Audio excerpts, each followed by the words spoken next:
Hello, magandang buhay mga kabakeks! For today's video nga, ang 200 pesos natin ay gagawin nating masarap na ulam katulad niyan.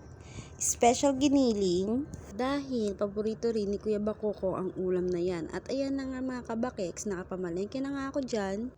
At bago nga ang lahat mga kabakeks, isa-isahin muna natin ang mga ricados niyan para hindi naman kayo malito. Simple or basic nga lang ang pagluluto dito mga kabakeks. At ito na nga ang aking pinamili.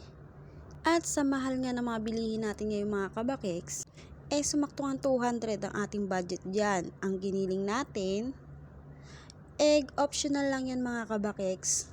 Tomato sauce syempre, sibuyas, bell pepper, potato, and carrots. At hihiwain na nga natin yan mga kabakeks.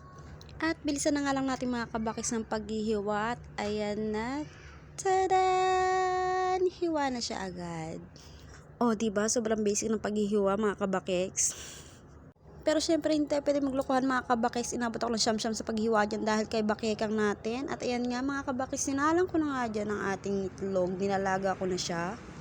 Para mamaya ihiwain na lang natin pagkaluto ng ating kiniling. At yan na nga mga kabakeks, nagsalang na ako dyan ng kawali at naglagay na din ng mantika ng uminit ang kawali at nilagay ko na nga din ng bawang ng uminit ang ating kawali.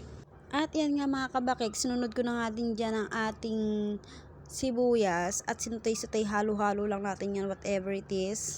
At pagka-gisa-gisa nga natin, yan, sinunod na nga natin ang ating giniling. At ginisa-gisa na din natin yan dyan. Halo-halo lang ng konti, bilisan natin fast forward para mabilis maluto.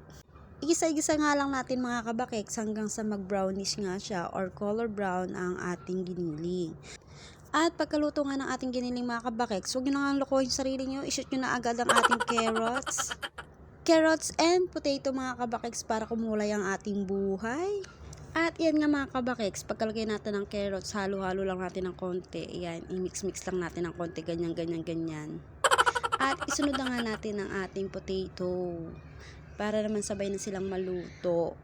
At hindi na natin pahirapan ang ating mga buhay. At syempre mga kabakeks, haluhaluin lang natin ulit yan katulad ng dati yan. Halo-halo lang, mix-mix lang hanggang sa maluto ang ating vegetable. At pag medyo halo-halo na, lagyan na natin ng mga pampalasa tulad ng paminta.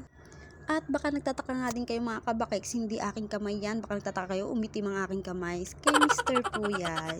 Siya po ang naghahalo-halo. Tinuturo-turuan ko po siya magluto para, alam nyo na, may alam na din siya sa buhay bukod sa pagtatrabaho. Charis! Hindi, mga kabakeks, marunong talaga siya magluto. Masarap din magluto ang ating Popsi, ang aking Mr. Bakoko. So, ayun na nga mga kabakeks, sinunod na nga din dyan ang bell pepper. Pero nilagyan din natin ng magic sarap yan, hindi ko na nabanggit, nakalimutan ko, nakakadaldal sa inyo. At nilagyan ko na nga din pala yan mga kabakeks ng patis para may alat ang ating niluluto. At naglagay na din ng konting tubig para may sabaw-sabaw siya ng konti or hindi, igang-igang ating giniling. At hintayin na nga lang natin yung kumulo at ayan nga kumukulo na, saka natin ilalagay ang ating tomato sauce. At ayan nga mga kabakeks, kinapiga-piga pa nga ni Mr. Bakokong ang ating tomato sauce. At pagkalagay nga natin ng ating tomato sauce, halu-haluin lang natin ng konti. Nag-add nga din pala kami dyan mga kabakeks ng toyo or soy sauce para dumagdag pampakulay. At sugar, it's optional lang din mga kabakeks. Syempre, lagyan din natin ng konting tamis ang ating buhay mga kabakeks. At i-mix-mix lang natin ulit yan mga kabakeks hanggang sa kumapit ang ating tomato sauce sa ating karne. At hintayin na nga lang natin ulit yung kumulo mga kabakeks. Dahil pagkakulungan niyan mga kabakeks, done na tayong magluto. At ayan na nga, mukha nga masarap ang ating luto mga kabakeks. Simple lang ang ating lutuin pero masustansya. At ayan na nga yung itlog mga kabakeks. Binabalatan ko na nga siya dyan para may pang toppings na nga tayo sa ating giniling. Dapat talaga guys, itlog pugo yung ilalagay natin dyan. Kaso nga lang, wala akong nabiling itlog pugo, kaya iyan na lang na malaking itlog ang ating binili. At yan na nga guys, nakaluto na tayo at kukunin ko na nga tong ating baby bakekang na kanina pangawang-ngawang-ngawa. At wala talaga pagbabago yan mga kabakeks. So, ayan na nga guys, kumakain na nga kami dyan. At kitang-kita nyo naman lagi, sarap na sarap lagi ang ating Kuya Bakokong sa ating mga niluluto. Si baby bakekang nga pala natin mga kabakeks, ibigay ko nga muna kay mami para makakain tayo ng maayos. para makalaki-laki tayo ng kain or makadami-dami tayo ng kain. Susulitin natin ang ating luto. At ayan o, sarap na sarap silang dalawa sa ulam. Paminsan-minsan nga lang yan mga kabakiks, tuwing payday ng ating Mr. Bakokong, nakakapagluto ng mga medyo masasarap-sarap na ulam. At ayan mga kabakiks, susubuan ko na kayo ulit. Yummy, sarap. Promise, masarap talaga siya mga kabakiks.